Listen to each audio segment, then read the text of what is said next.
خب اگه میخوای بدونی که چرا مغز هنرمندا متفاوت از بقیه جامعه کار میکنه، توی این ویدیو با من همراه باش. خب مورد اول نوروپلاستیسیته است. یعنی چی؟ مغز هنرمندا به دلیل تمرینات مکرر توانایی بازآرایی مدارهای عصبی خودش رو داره و به همین دلیل پروسه خلاقیت و یادگیریشون خیلی سریع استارت میخوره.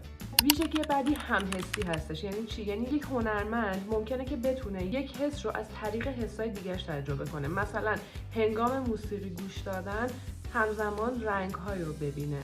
شبکه حالت پیش‌فرض یا DMN. هنرمندا بیشتر از آدمای دیگه تو حالت ذهن آزاد و تفکر خلاقانه قرار میگیرن. یعنی زمانی که یه هنرمند نشسته یه جا و تو فکر می‌کنی هیچ کاری داره نمی‌کنه، مغز یک هنرمند در حال خلق ایده‌های جدیده. مورد بعدی پردازش فضایی هستش. ببین هنرمندا، مثلا هنرمندهای تجسمی، تو تحلیل سه‌بعدی و فضایی اجسام خیلی بهتر از افراد دیگه عمل میکنه. این خصوصیت رو مثلا معمارها هم به واسطه کارشون دارن. حالا اگه فکر میکنی که این موارد برات جالب بود و دوست داری بیشتر راجع به هنر و هنرمندا بدونی، لطفاً ویدیومو لایک کن و با دوستات به اشتراک بذار تا بقیه هم بفهمن که توی مغز یک هنرمند چه خبره.